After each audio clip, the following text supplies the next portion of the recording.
great to have you here on the Clark Howard Show. You know, our mission is to serve you with advice and information that empowers you so you make better financial decisions in your life.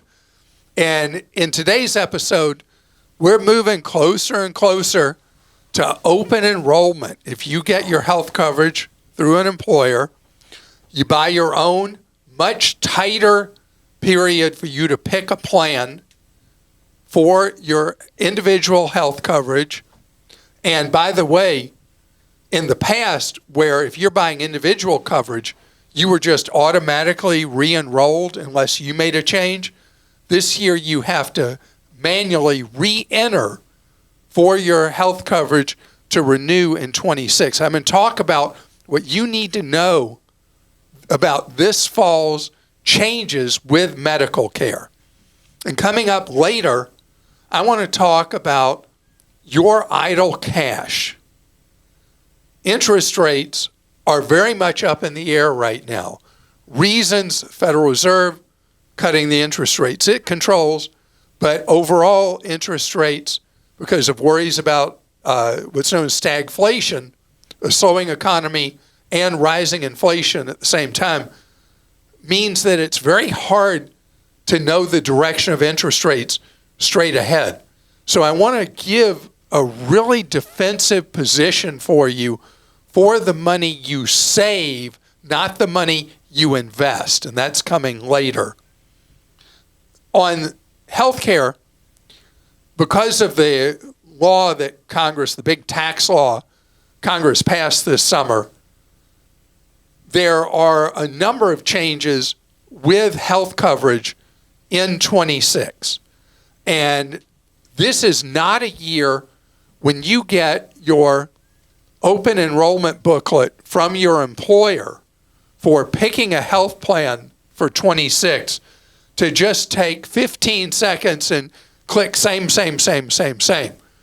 Because of changes the Congress made, health coverage is going to be quite a bit more expensive for employers, for individuals in 26 than it's been in 25. There are a number of things the Congress did specifically that are making health coverage significantly more expensive and leading to fewer people having health coverage, which, believe it or not, is the factor, one of the key factors in making health coverage more expensive. So employers are going to cost shift. Not every employer, but in large numbers, employers are going to shift more of what they've been paying, or the percent they've been paying, they're going to move more of that into your wallet. So you're going to have to take time this year in open enrollment and really look through the plans your employer has available to you. Larger an employer, typically the more plans available, and figure out based on how you use medical services, which one is going to make the most sense for you for next year. And if you are buying individual coverage, the Congress specifically made changes to make individual coverage far more expensive. Would not be unusual in many states to see the premiums go up about 60% in 26 because of the changes the Congress made. And so it means that for an individual, you've got to be on your guard because there are a lot of people that are going to be peddling fake insurance coverage, fake plans that are some form of health reimbursement, but not actual health insurance. So if nothing bad happens to you in 26, you stay crazy healthy, and you have one of these plans, wow, you're saying, look how little I'm paying for health coverage. But then let's say in 26, you get a bad illness, you're going to find out you're almost certainly not covered through these fake insurance plans. So it's going to require a lot more detective work, especially in the individual market. And know that this fall, for open enrollment for individuals buying coverage, you may find some really sleazy semi-insurance plans available on the marketplace. So you've got to really not just look at premiums, you've got to look at the actual coverages itself. It's going to take more work for picking a plan for 26, especially for an individual. What a lot of people will end up doing if they're buying a real health plan as an individual, real health insurance, you may be forced into rethinking where you're buying insurance only for catastrophic things. And those are a potential choice. But buying a run-of-the-mill health plan that's real health insurance is, for many individuals, going to be cost prohibitive under the new law. And that's an unfortunate reality. I mentioned something back in the, a few months ago, that this is going to be for employees of large companies. Probably the first year we're going to see a lot of employers offer health coverage where you are just given a set amount of money and you go shop for whatever you want. The advantage is more freedom on your part. The disadvantage is that in an employer plan, you're having to shop like I'm talking about for an individual, where you're going to have to be more clear on what it is you're actually buying and what's covered, more importantly, what's not covered. So I know that's all pretty downbeat stuff. It was the wisdom of Congress that health insurance should be much more expensive for consumers and employees and for companies that provide it to employees. And so that's where we're going to be in 26. Okay, Mike in Colorado sent you this one. I recently joined what I guess you might call class action arbitration with T-Mobile's reneging on price locks. I'm not sure if it'll do any good. I've also got a message from my internet provider saying they're changing their terms to exclude class action arbitration and allowing me to opt out of that. This seems to be trending. Can you tell us about it? Okay, so first of all, what did I do about T-Mobile? If you've seen our article on Clark.com, when T-Mobile broke its promise to me and millions of other people about once you were in a plan, if you didn't change it, you were price locked. And T-Mobile said, well, we didn't really mean that, and just raised prices. What did I do? I did what I had the power of my wallet to walk, and I fired T-Mobile. And I'd had 14 lines with T-Mobile. Now, 0. They got what they deserved from me. They lost my business because they lied to me and many other people. You know, the class action, I don't know what people are going to get. It won't be a lot. And T-Mobile will still make out like a bandit for having lied to people.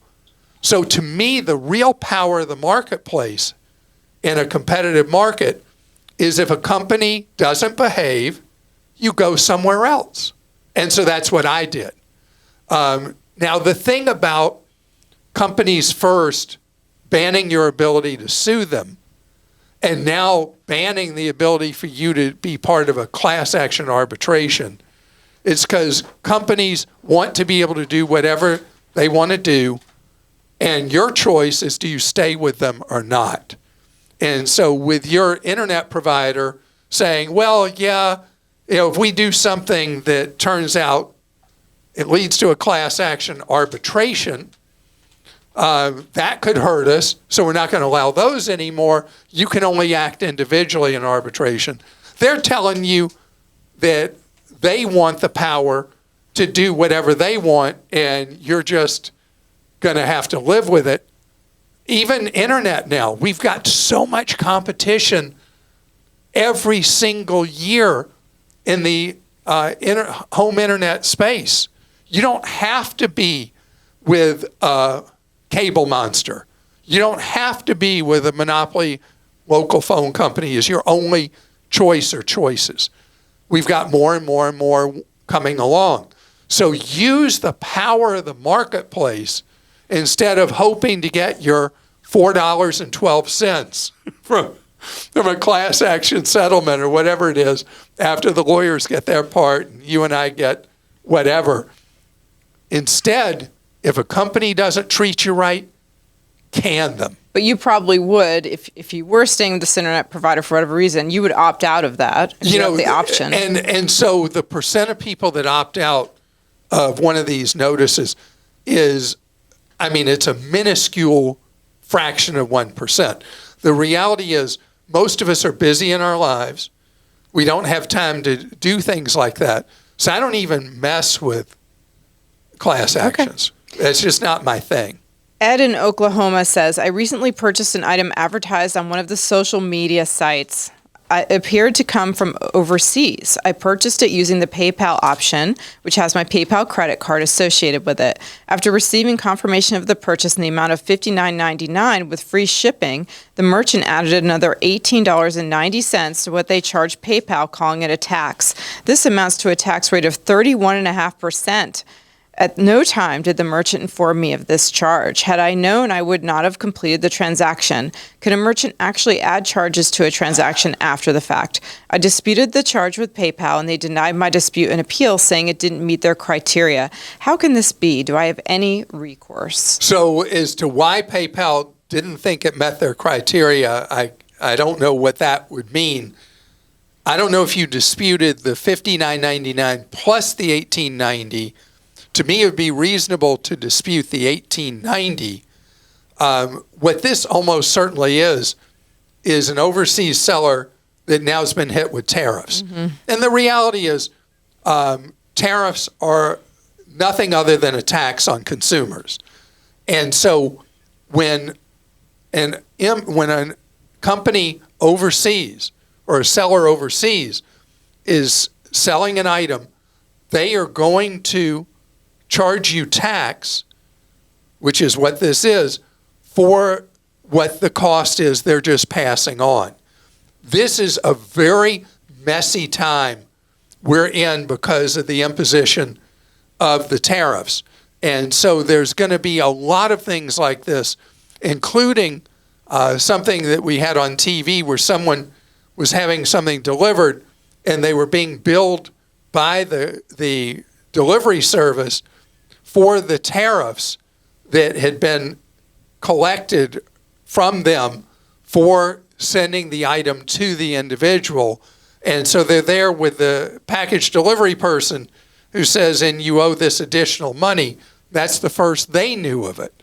And so this is something that will normalize however the tariffs all settle down and whatever the courts decide, Supreme Court now. And so this is something that is just ugly, messy right now.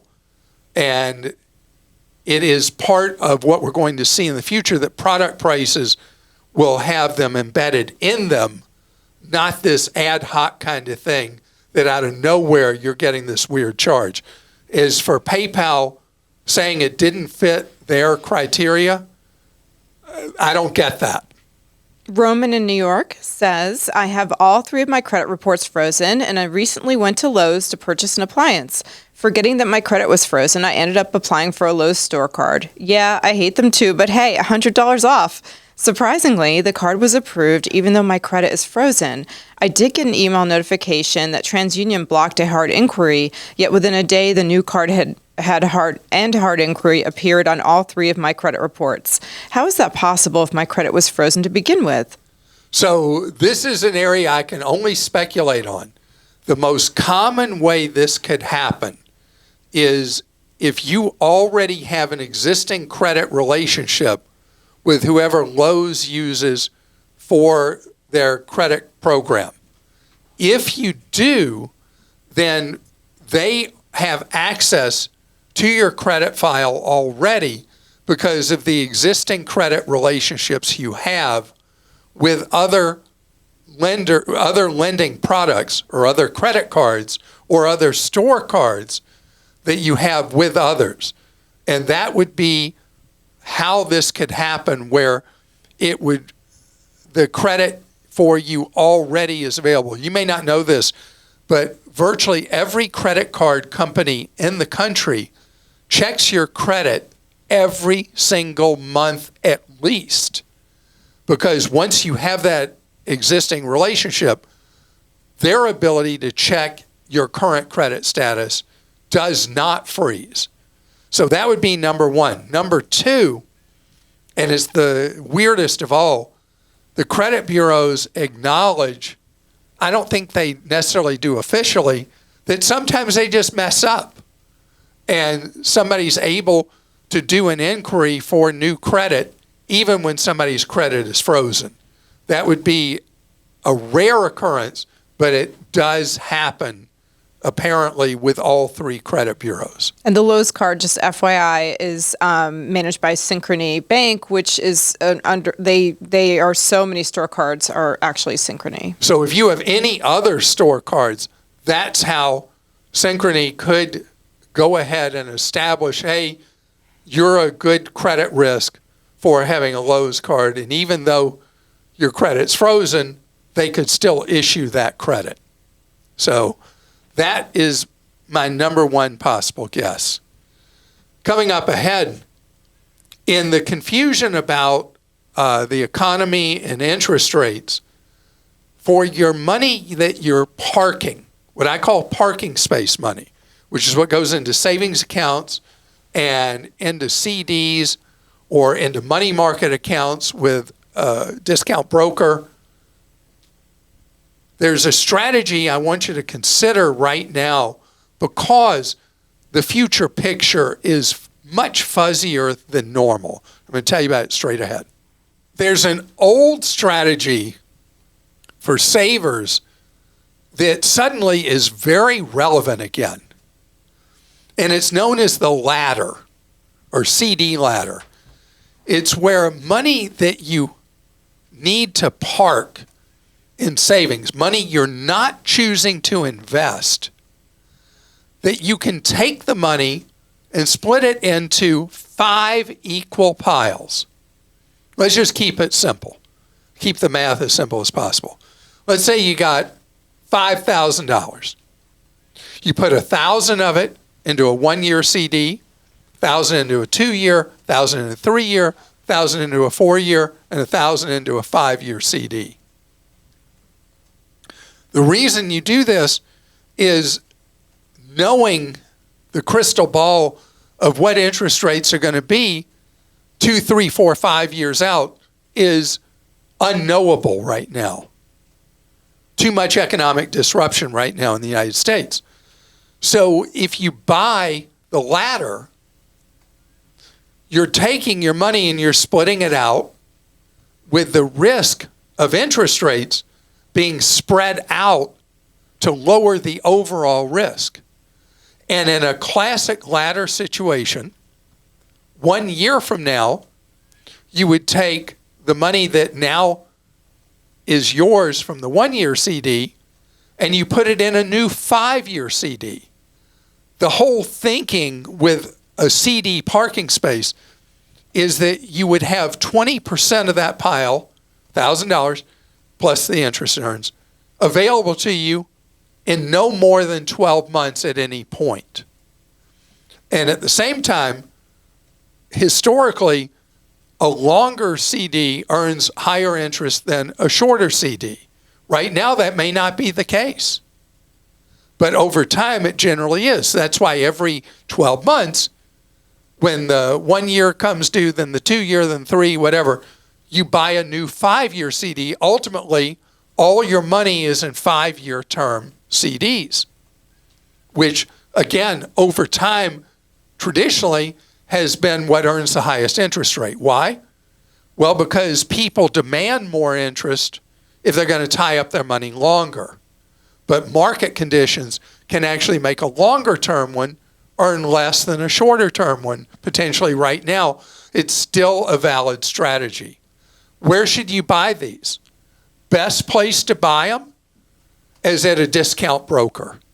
Discount brokers can buy CDs of various lengths, and buying them from the wholesale side of a bank or credit union, earning you a higher rate of interest than you, as little old you or me, can earn directly.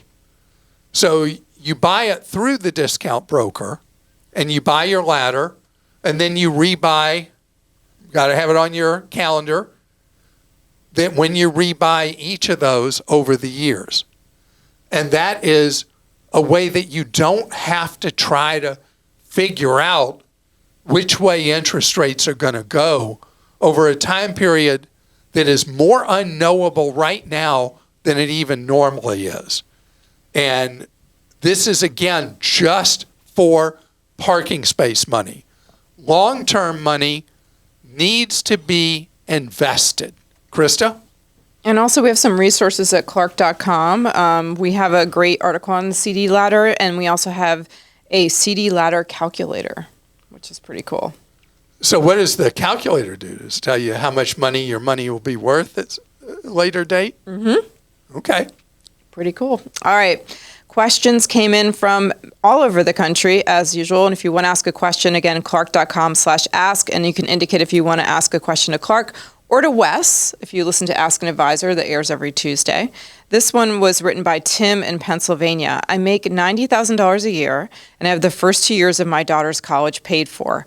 Fantastic. I will need to come up with another 2 years, which will be $18,000. I pay $9,000 a year in property taxes. Wait. $9,000 a year for the tuition and property taxes. Yep. You and I would love having tuition that low for our kids. I have 2 car payments at $510 a month. I also have $8,000 in credit card debt. My retirement is pretty good. Should I take money out of my Roth to pay off the credit cards and use some for my daughter's college? My wife has a Mercedes and she won't part with it.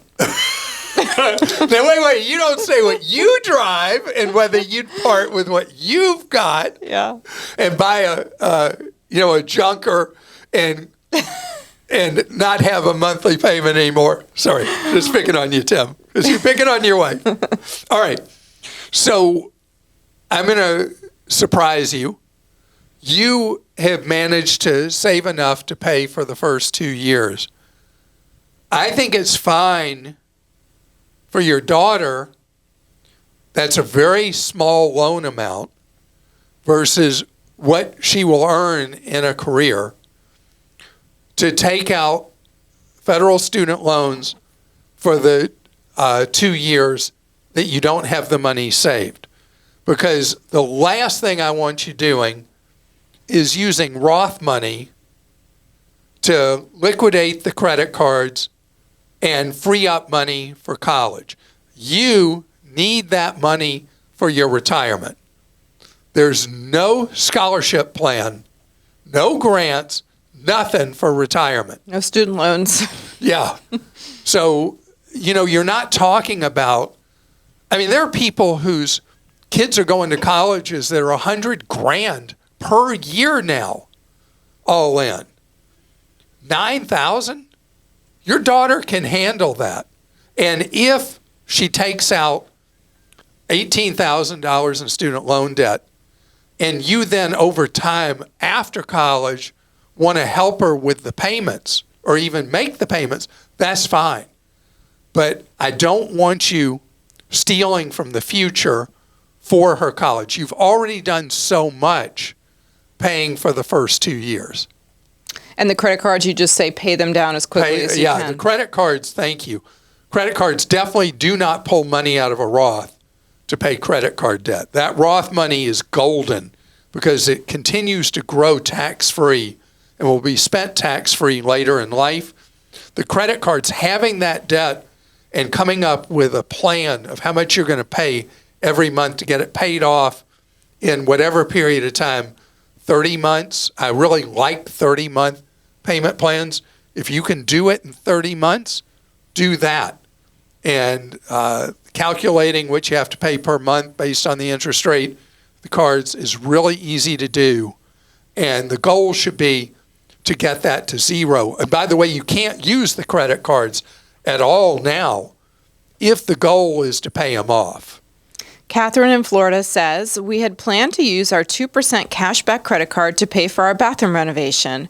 However, the company we hired to do the renovation would have charged us the 3% transaction fee they get hit with by their processor. The math isn't mathing, so we paid each installment by check or cash. We didn't really have any other option at the time, and the bathroom was in serious need of repair and an upgrade. Oh, it's beautiful now. Should we get a home equity line of credit to have available for future home projects?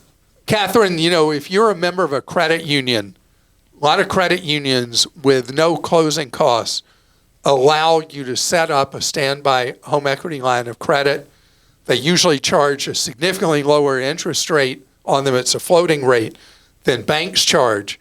And having one available, if you have the discipline that it will only be used for improvement to your house or a major repair to your house, that's a great idea. All right, Lynn in Delaware says, I know that you've long advocated having a dedicated computer on which you do only financial activities. That got me wondering, what do you think about using a dedicated phone that never left your home to receive two-factor authentication codes? One could get a phone plan with unlimited text from Tello for $5 a month.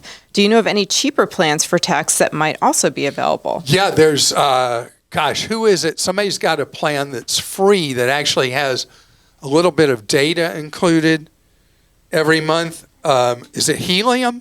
Text Now? Oh, Text Now. That's right. Text Now. And I think there's one called Helium that has a base plan that's free to introduce them. And you never know with these things if they're going to survive. But being able to have a two-factor line is actually a very clever idea that I haven't thought of, and that way you never have to worry about your phone falling into the wrong hands, being stolen from you. But I don't understand. Well, I guess. Because you only do your 2FA at home. Right.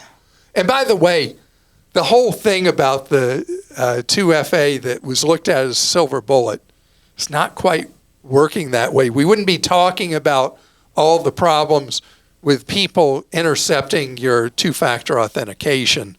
But know that that's the Achilles heel right now, that what criminals are after through conning you or through stealing your service or whatever, they're after your two-factor authentication. And if you've heard me say it but didn't do it, please do the SIM lock with your provider for your cell phone service, so that a criminal, when you least expect it, usually in the middle of the night, doesn't steal your cell phone service and use it as a way to get the authorization codes for your bank, your brokerage, your retirement account. You name a key account. You want to protect your two-factor authentication from the crooks. And thank you so much for joining us today. I hope that something we've talked about today is something you can put to work in your life to protect your money, to save your money better, to build more money for your future, to build more financial security overall in your life. And know that's what we're about, is being there to empower you so many different ways. And this week, like most every other week of the year except holiday weeks, we are available to serve you with free one-on-one advice. If you've got a problem, a question, a concern, you don't know how to fix a problem, you can talk with our Team Clark Consumer Action Center for nothing. But the service is invaluable. You can see how to get that free one-on-one guidance if you go to clark.com/CAC. And along with everything else we do, the empowerment we're about is so that you learn ways to save more, spend less, and don't ever, ever, not ever allow somebody to rip you off. See you on Wednesday.